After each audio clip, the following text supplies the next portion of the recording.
¿Qué tal? Yo soy Agustín Velasco, bienvenidos a este programa especial en el que le presentaré la información más relevante de la semana desde el punto de vista de nuestros analistas.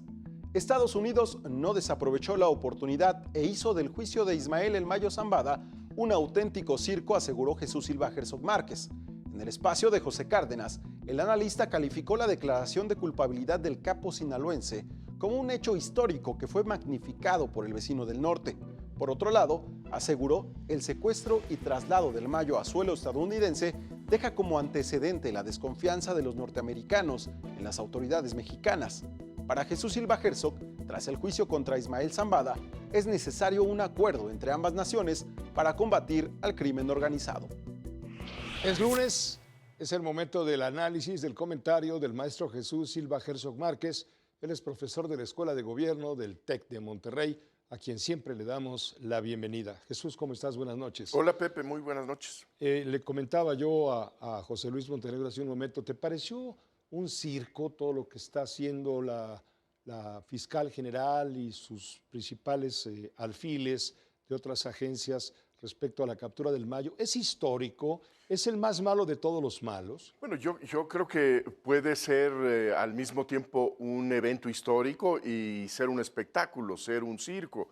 Yo creo que tiene una dimensión histórica. Efectivamente se trata de un capo con largas décadas de preeminencia criminal en nuestro país y al mismo tiempo pues esta captura, esta presentación ante el juez pues se convierte, como todo lo que pasa por la política contemporánea, la política norteamericana particularmente, pues en un espectáculo que trata de pues magnificar este mensaje del gobierno de Donald Trump, que está enfrentando a quienes matan con sus drogas a los jóvenes norteamericanos, ¿no? El Mayo Zambada, puedes considerar que es el último exponente de una generación de viejos capos, criminales, narcotraficantes, algunos presos, Sí. 2 o 3, pero hay muchos más muertos.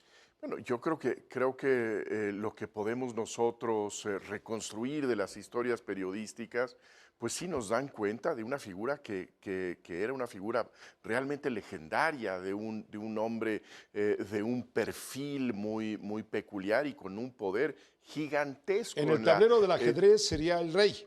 Pues esa es la importancia que tuvo durante tantos años y por eso también las secuelas de su captura que tiene en guerra al estado de Sinaloa desde hace pues ya varios meses.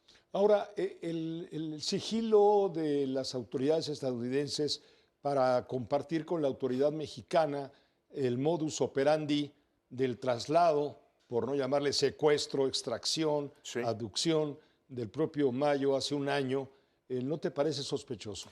Mira, yo creo que es sobre todo un indicador de la desconfianza que existe entre los dos gobiernos. La presidenta Sheinbaum una y otra vez habla, insiste en que debe haber colaboración y que debe haber confianza entre los dos gobiernos, pero yo creo que esta manera de mantener en secreto lo que sucedió con la captura del Mayo Zambada nos habla de que no existe esa confianza, no existió en el momento de su traslado y no existe hasta el momento. Ahora, ellos vienen a presionar para que firmemos un acuerdo de seguridad mutuo. México podría decir, yo no firmo ningún acuerdo si no me tienes confianza, si no me explicas cómo te llevaste este hombre, si interveniste el espacio aéreo mexicano Sí. con una aeronave no autorizada, o bien si hubo complicidades y yo no me enteré. Bueno, yo creo que Que bueno, por supuesto se entera. sería muy importante tener un acuerdo de seguridad con los Estados Unidos. Yo creo que debemos nosotros reconocer que el problema del crimen organizado en nuestro país, el poder que han acumulado los narcotraficantes es tal que México no puede solo. México necesita de la cooperación con los Estados Unidos y me parece que esa cooperación debería tener la claridad de un acuerdo en donde en blanco y negro se detallen los compromisos de la colaboración. Y desde luego es en un acuerdo en donde pueden ir zanjándose esos desacuerdos que han prevalecido en los últimos años. Pero desde luego hay muchos agravios y todos ellos pues tendrían que irse trabajando a partir del diálogo y creo que es pues finalmente positivo que venga el secretario de Estado Rubio próximamente a nuestro país. Salvando épocas, desde luego, la dimensión del Mayo Zambada es comparable con los Gambino, los Bonanno, los Al Capones. Bueno, yo creo que le falta una filmografía al No la tamaño tiene todavía. de esos capos, pero el poder que ha acumulado el narcotráfico mexicano creo que es un poder que no tiene precedentes en la historia mexicana, en la historia latinoamericana, en la historia mundial.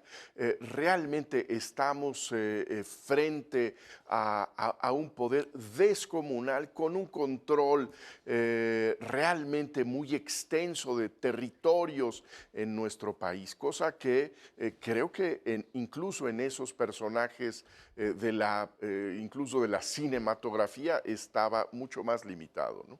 Ahora, esto tiene una dimensión, 15.000 millones de dólares, 15 billion dollars. Es algo inconcebible. Gracias, Jesús. Inconcebible, a mí no me alcanza. No, es astronómico. Esta cantidad de ceros es muy difícil identificar y por eso es muy bueno que se hagan estos comparativos que tú hacías hace un minuto, ¿no? Muchas gracias, Jesús. Buenas Gracias, noches. Es Jesús Silva Herzog Márquez. A un mes de que Claudia Sheinbaum cumpla su primer aniversario como presidenta de México, la doctora María Amparo Casar afirmó que se perciben más continuidades que cambios, aunque la especialista reconoció que aún es temprano para hacer un análisis profundo de su administración. Destacó que persiste la concentración del poder que apuesta por la división y no permite el crecimiento. Explicó que Sheinbaum tiene como prioridad los mismos programas que Andrés Manuel López Obrador: educación, vivienda y salud, pero con mínimos resultados. Por otro lado, se han hecho esfuerzos en materia de seguridad y en temas energéticos que no terminan de despegar. En este sentido, adelantó que el informe será triunfalista y fuera de la realidad, con un mensaje que no estará dirigido al pueblo de México, sino que será una especie de rendición de cuentas para el expresidente López Obrador. Con uno, la doctora María Amparo Casar, a quien damos, como siempre, todos los martes, la bienvenida.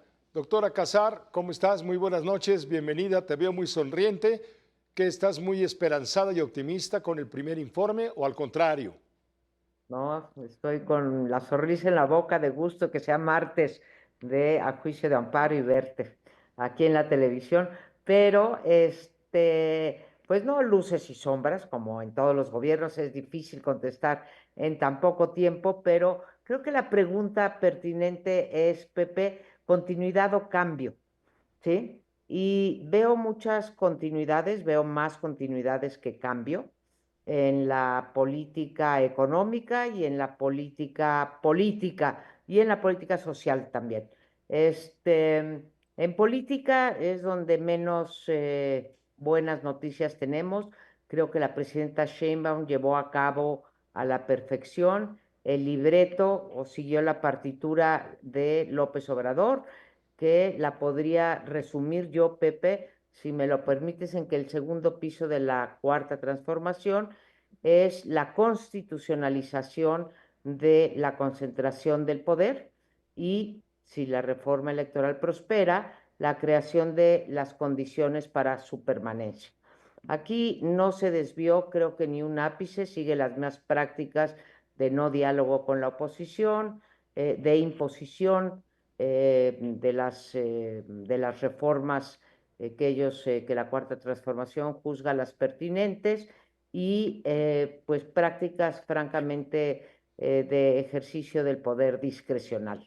En pocas palabras, María Amparo, la doctora Sheinbaum va a ofrecer muy buenas cuentas el día 1 de septiembre, pero a López Obrador. López Obrador.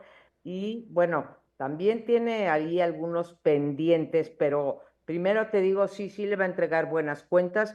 Llevó a cabo su reforma del Poder Judicial, amplió la prisión preventiva, llevó a cabo la reforma de la ley de inteligencia que nos va a tener rigurosamente vigilados a todos, desapareció los órganos autónomos, en fin, todo lo que puso Andrés Manuel López Obrador en las 20 reformas del 5 de febrero del 24.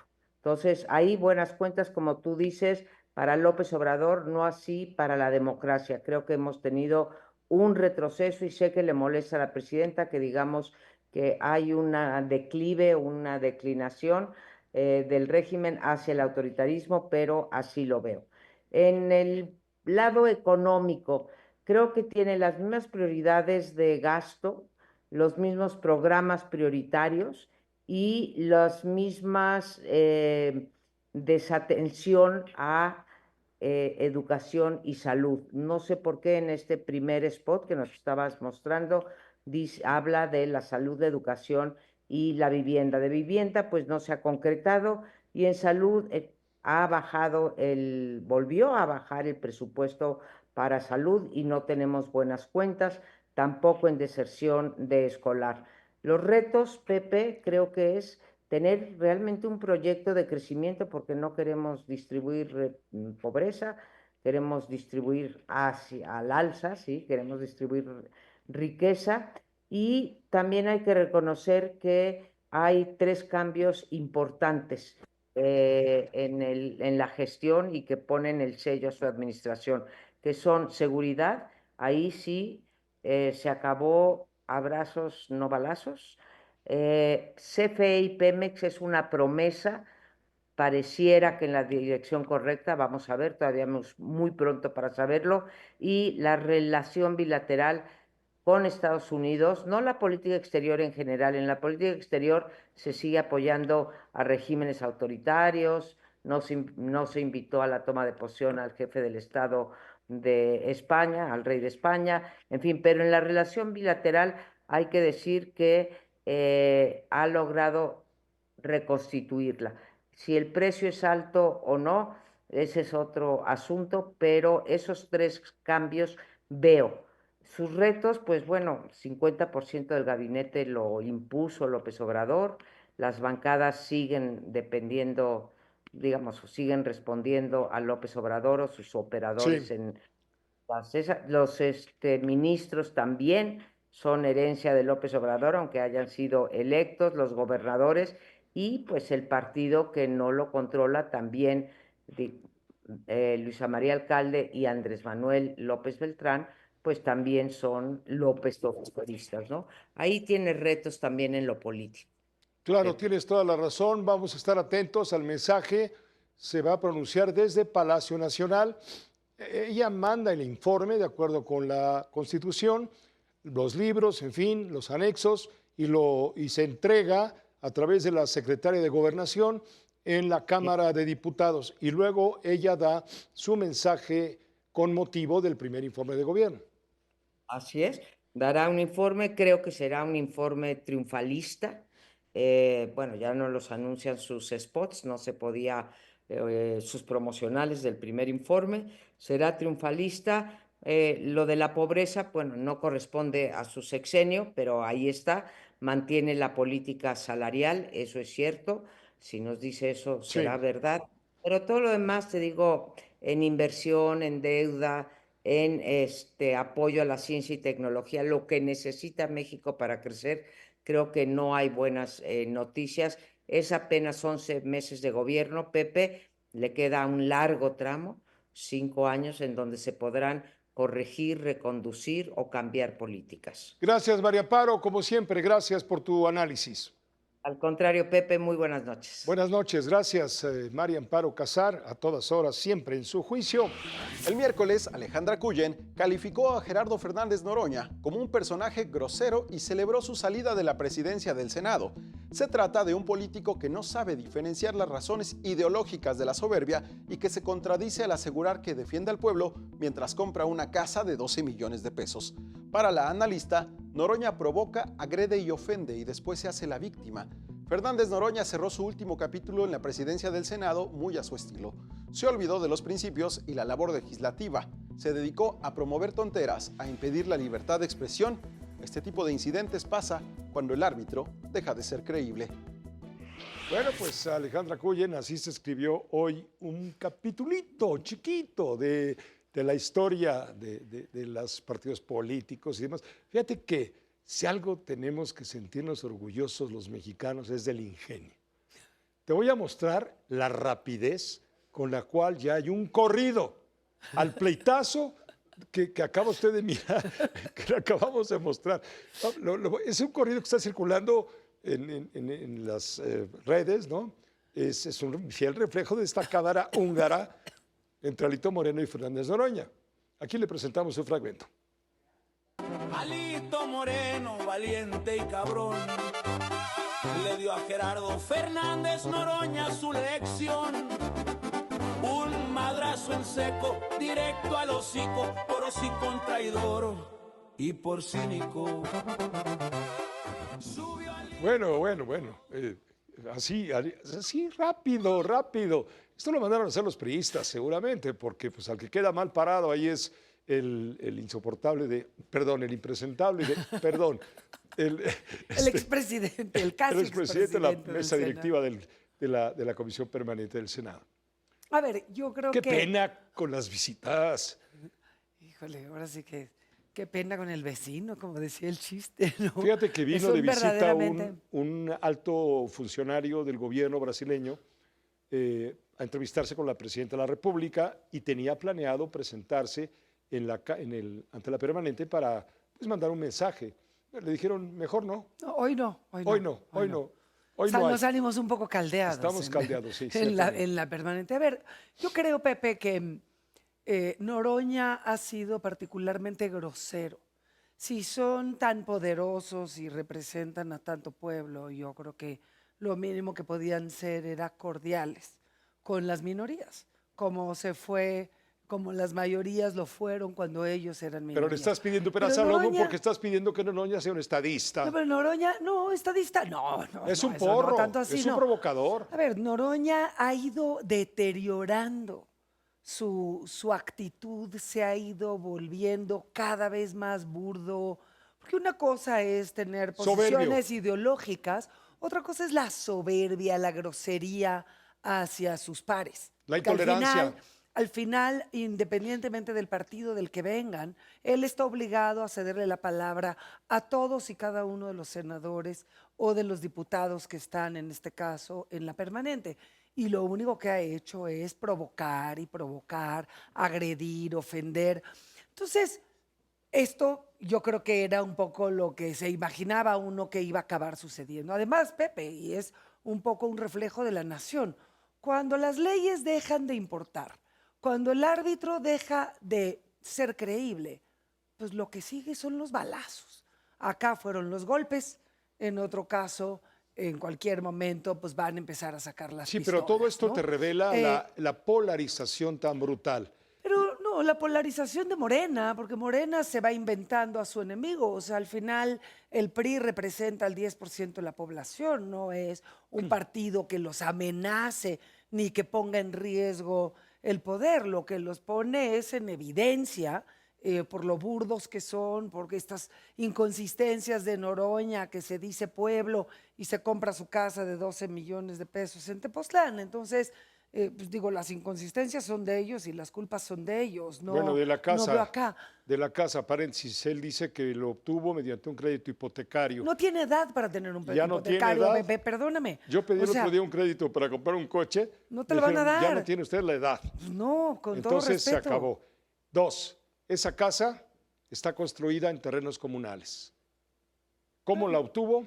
se hizo ¿Cuál del es, pueblo, ¿no? cuál es la factura, el título de propiedad? ¿Qué valor tiene el título de propiedad? Pero eso En es, fin. eso es, digamos, parte de estas inconsistencias y Claro. de esta soberbia donde Noroña me parece que enloqueció con el poder y los reflectores de la mesa directiva del Senado lo trastocaron. O sea, de por sí era un hombre de mucho reflector y le gustaba hacer shows, pero ya esto pues acabó de nuevo, donde la falta de leyes te lleva, que es a los golpes. Y también creo, Pepe, y lo que hemos estado viendo, cómo se está enardeciendo el Congreso, tanto diputados, en este caso es la permanente, pero lo vamos a ver en los próximos meses, es la falta de actividad de los de Morena. O sea, Andrés Manuel era genial en mantener a los diputados y senadores ocupados, haciendo consultas y redactando leyes o discutiéndolas. Acá lo que les falta es actividad. La gente de Morena necesita que los entretengan en alguna tontera para que no estén haciendo estos papelones. Y ahí me parece que la presidenta necesita operadores que se dediquen a entretener a sus senadores y a sus diputados. Pero dime el para nombre que de un calmen sus operador ánimos. de confianza. No los tiene. No lo tiene. Tenía Bueno, tiene a Ramírez Cuellar en la Cámara de Adán Diputados, Augusto, pero un pues, Adán político. Augusto no era gente de ella, Pepe, No, nunca por fue, supuesto era que su no. gran contrincante. Pero era ¿no? su operador necesario. Pues impuesto. El otro día leía Y no siempre jugaba a favor de a Jorge ella. O sea, Cepeda Patterson y le llamaba el cadáver útil. Pues útil porque no lo puede quitar, no No. lo puede quitar porque son demasiados intereses los que representa. Pero Y ya porque se quemó el cartucho. seguramente, políticamente, Pepe, pero no lo puedes sacar de ahí, porque si quitas a Adán Augusto y revelas esa cloaca, yo creo que puede llegar a niveles insospechados que no quieren Pues, atravesar. Entonces, vaya manera lo van de- a dejar ahí. de Pero está cerrar- muy venido a menos. Vaya- Yo no lo vi intervenir acá. Vaya manera de cerrar su ejercicio como presidente de la mesa directiva del Senado para Gerardo Fernández Noroña, quien ha llegado a la cúspide de sus aspiraciones políticas, porque bueno, quedará como un senador más de la mayoría oficialista.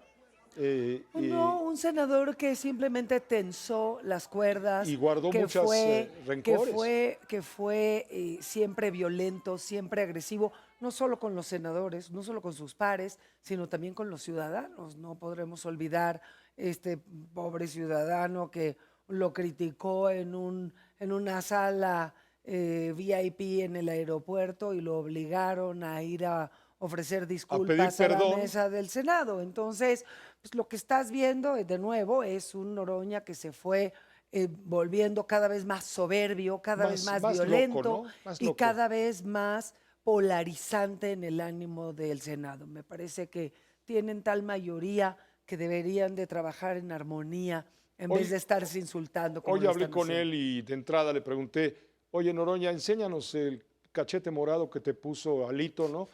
Me puso una, pero de esas falta de respeto, Bueno. toma las cosas en serio, ustedes los informadores de la ultraderecha son fascistas. Te resumí brevemente. Y con eso No, podemos le digo, entender ¿estás dónde está enojado? su cabeza, No, estoy ¿no? enojado. Ah, pues, ¿qué tal si estuvieras enojado?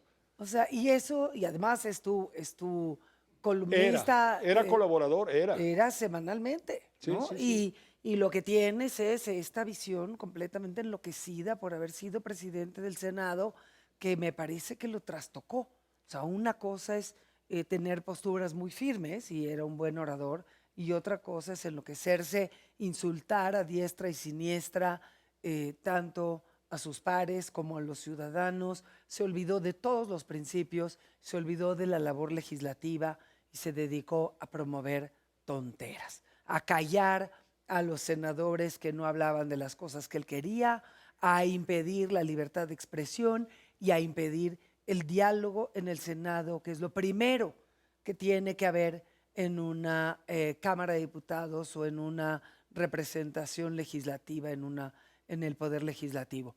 El Me peor, parece- el peor día en la vida parlamentaria. hasta ahorita. Dice Siempre puede Beltrones. ser peor, ¿eh? Manlio Fabio Beltrones. No, ¿Qué a le ver, yo creo que sabe, le golpes sabe? hemos visto muchas veces, No, pero lo de hoy, pero estos golpes tienen que ver con que Fernández Noroña le negaba la palabra al resto de los senadores que no eran afines a su partido o a sus ideas. Y esto se llama censura y esto se llama cerrar el diálogo entre Morena y los demás. No necesitan hacerlo, Pepe. Son mayoría, tienen derecho a poder imponer sus mayorías como quieran. ¿En qué les daña dejar que los demás expresen sus ideas? Me parece que el diálogo siempre aporta, y simplemente porque piensen distinto que él, no es algo ni que los pone en riesgo, ni que los puede poner en evidencia. Entonces, qué bueno, hay que celebrar que está por salir Fernández Noroña. Esperamos y anhelamos que llegue el 30 de agosto para que salga a las 12 de la noche, como él dice. 31 de agosto, y a las 12 de la noche se vaya y empiece, espero, a calmarse los ánimos en el Senado y empiecen a legislar como los ciudadanos estamos esperando que hagan. Gracias, Alejandra Cuyen, como siempre. Siempre un gusto estar aquí. El gusto es nuestro, claro, se divierte uno. Créame que se divierte uno. Carlos Elizondo Mayer Serra consideró que el episodio de violencia en el Senado es el reflejo de un problema mayor provocado por Morena, partido que está acostumbrado a hacer lo que le beneficia. Noroña no sabe mantener la calma entre legisladores, por el contrario, provoca. Alejandro Moreno cayó en su juego y reaccionó de manera violenta. Para Carlos Elizondo, el episodio sirvió para que el senador morenista evitara hablar de la compra de su propiedad en Tepoztlán, Morelos. Verdaderamente ridícula y vergonzosa ha resultado la trifulca de ayer en la tribuna del Senado al clausurarse la Comisión Permanente del Congreso de la Unión. Barbarie, sí, en un recinto del Estado mexicano donde queda en evidencia la peligrosa polarización política entre el oficialismo y los demás. Si bien Alito soltó el primer cachetadón o manazo, lo que sea, a estas alturas Noroña carga con el peso de la derrota y el desprestigio. Todo mundo, salvo sus acólitos, claro, se le ha ido a la yugular. El doctor Carlos Elizondo Mayer Serra, profesor de la Escuela de Gobierno del TEC de Monterrey, nos acompaña como todos los jueves. Carlos, bienvenido, tienes la palabra. Pepe, buenas noches. Senador, tiene usted la palabra. Senador, no. Mira, muchas gracias, Pepe. Aquí lo que tenemos es el reflejo de un problema mayor. Ya está muy bien explicado qué sucedió, pero tratemos de entrarle un poco por qué sucedió. Y el problema es que Morena juega desde su muy amplia mayoría a hacer lo que se le da la gana, incluido no respetar que el presidente del Senado está para una cosa, para que se cumplan las reglas de funcionamiento del Senado y los acuerdos que entre las partes pudieran existir. Y el enojo de Alito, lo que parece, enojo que no lo vamos a avalar, no tienes por qué resolver las cosas a golpes, yo creo que es responsable de esos golpes, pero el clima que se ha sembrado con los ataques que le hicieron a la senadora Telles, con las críticas que le hicieron a la diputada Zavala, con la forma de manejar siempre el tiempo de forma arbitraria, apagando micrófonos, incluida esta reunión que por lo que dice el PAN, yo tendría que estudiar el reglamento, pero lo que dice el PAN, la nueva reunión, esta elección permanente, pues no es para eso no es la Comisión Permanente. La Comisión Permanente tiene muy bien definidas sus funciones y pareciera que esta no es una de ellas. Todo el pleito arranca porque habían acordado que los partidos tendrían un espacio limitado de tiempo, creo que 10 minutos, cada partido ahí representado, para exponer su punto de vista de lo que fue la permanente, bla, bla, bla. Y a la mera hora no le coincidieron, no le concedió Fernández Noroña este asunto, argumentando que ya habían estado 4 horas ahí metidos, encerrados, y ya estaban hartos y cansados y ya se querían ir. Entonces, él se quería ir, era la parte arbitraria, Pepe. Exactamente. Lo hicieron a propósito, para no escuchar las mentadas de madre del PRI, del PAN, de Movimiento Ciudadano. Por el asunto de fondo que, como vimos en la entrevista, ¿cómo le puede decir un senador a la prensa que no es un tema tan importante como el que acabas también de explicar? El de la casa. Dejemos la parte de la propiedad, es un tema complicado, habría que ver las dos partes. Pero lo que sí sabemos, Pepe, es que no te dan un préstamo sobre esa estructura jurídica, y si se lo dan es tan fácil, ¿por qué no ha exhibido el préstamo? Y además hoy el diario Reforma decía que además tiene declara ingresos por su cuenta de YouTube que no coinciden. pero incluso los ingresos de YouTube tendrían que ser declarados al fisco, que nos declare nada más que muestre el crédito bancario y la declaración del SAT, ya vemos si cuadra. El problema que tiene Morena es que llegó al poder para hacer lo que tanto criticaba que hacían otros. Y entonces, pues quieren aumentar su nivel de vida, quieren aprovechar los privilegios, y lo estamos viendo pues, después de este verano de tanto viaje, se culmina con esta casa. Pero esto tampoco es lo fundamental, Pepe. Lo fundamental es que pueda haber toda esta movilización de Morena por un par de cachetadas y estén tan tranquilos frente a los homicidios, torturas, secuestros, toda esta cosa que la gente vive a diario, y que si tuvieran el mismo atención por parte de los medios, la misma respuesta por parte del poder político, tendríamos más capacidad de resolverlo. Eso lo va a tener que responder el gobierno mexicano con la presencia de Marco Rubio, porque a eso viene. Esa es una pregunta muy importante. ¿A qué vendrá Marco Rubio? Entre otras cosas. Marco Rubio viene a defender los intereses de los Estados Unidos. Si en México secuestran personas, eso a él no le interesa, como no le parece no interesarle a Morena tampoco, digamos. Lo discutimos muy rápidamente, la tragedia esta de un niño que matan porque su mamá debía 1,000 pesos. Eso en cualquier país civilizado seguiría la discusión, quién fue el responsable, a quién van a sancionar por ello, como tantos delitos que suceden todos los días. ¿A qué creo que viene Marco Rubio? Pues primero a conocer a la presidenta, porque no han llegado a tener una relación personal. La presidenta, por primera vez en la historia de México, no conoce a su contraparte. Trump ya ha tenido reuniones con el primer ministro de Canadá, con muchísimos de los primeros ministros de Europa, muchas otras gentes. Con su socio más importante no han logrado sentarse a platicar. ¿Por qué? Pues yo creo que no quiere quedar en una situación donde no se siente en la cancha, donde puede controlar los periodistas. Fíjate, la entrevista, las típicas conferencias de prensa que se dan después de una reunión y que le hagan una pregunta de las que no le hacen en Palacio Nacional, pues prefiere evitar ese tipo de entorno. Ahora, ¿a qué viene, yo creo, el senador Marco Rubio? Primero sabemos formalmente a qué viene. Van a tratar de, espero que lo logren, completar este acuerdo de seguridad, pero viene a ver también pues cuáles son los puntos sensibles que hay que ver cara a cara, Pepe. Eso es lo importante, realmente, y no los empujones, cachetadas o manotazos en el Congreso, aunque sí es lamentable que en una sede del Estado mexicano que tiene esa envergadura se dé ese ridículo y esa vergüenza. Absolutamente. Gracias, Carlos. A ti, Pepe. Y en el Viernes de Cine, José Antonio Valdés Peña, especialista en el séptimo arte, destacó el reestreno con gran éxito de la copia restaurada de Posesión, un pretexto ideal para recorrer la filmografía del cineasta polaco de culto, Andrzej Zulawski. Gran éxito tuvo el reestreno de la copia restaurada de la película Posesión del cineasta polaco Andrzej Zulawski.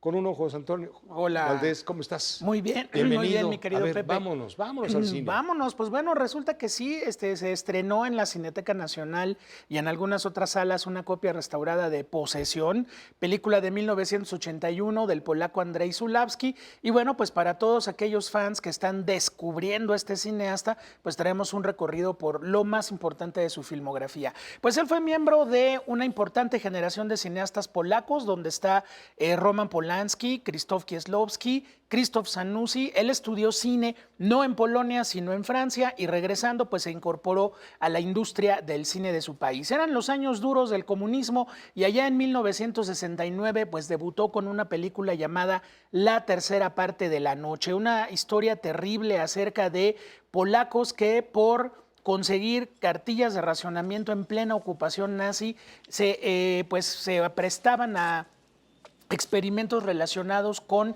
piojos que transmitían el famoso tifus, que era una de las enfermedades que asolaban a los ejércitos alemanes. Entonces, pues bueno, la película habla de lealtades, habla de un ambiente de locura terrible, y bueno, pues también algo importante, Zulawski, esta historia la toma de su padre, que es escritor, un escritor importante de por allá. Pues la película molestó bastante a las autoridades polacas, y eso fue sin duda haciendo que Zulawski en algún momento pensara en irse de su país. Y su país de adopción pues va a ser precisamente Francia. Lo que importa es amar, o lo importante es amar, pues es una película donde Romy Schneider interpreta estupendamente pues a una actriz que trabaja en el cine para adultos y que se relaciona trágicamente con un fotógrafo, los dos personajes que han estado pues expuestos a relaciones tormentosas ya no saben lo que es amar y pues tendrán que descubrirlo pues a costa de su propia cordura. Ese es un tema muy importante, Pepe, de la obra de Zulawski,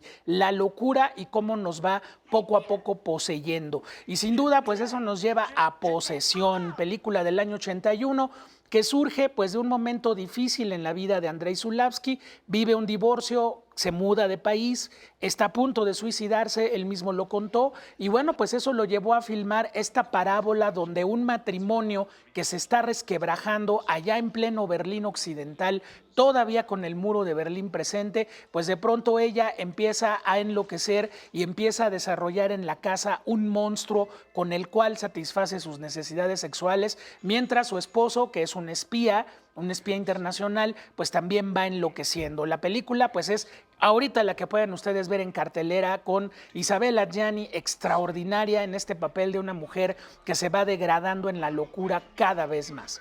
Vendría después La Mujer Pública, pues una de las películas más polémicas de Andrei Zulawski, donde pues vemos a una mujer que es expuesta a la crueldad por parte de un director de cine que la está dirigiendo precisamente en una película. Cine dentro del cine, el tema de la crueldad, el tema de la locura. En este caso, como también le sucedió a Isabelle Adjani, Valery Kaprisky tuvo que retirarse muchos años del cine para poder sanar de esta experiencia tan intensa a la cual pues la sometió este cineasta polaco. La Mujer Pública fue uno de los grandes éxitos internacionales de Zulawski, y luego vendría En el Globo de Cristal, pues una película muy problemática donde, basado en una historia de otro tío escritor de Andrei Zulawski, pues tenemos una épica de ciencia ficción donde los terrícolas conquistan una civilización en un planeta lejano, y conforme van avanzando las generaciones nos vamos sumiendo en la locura y en la brutalidad. La película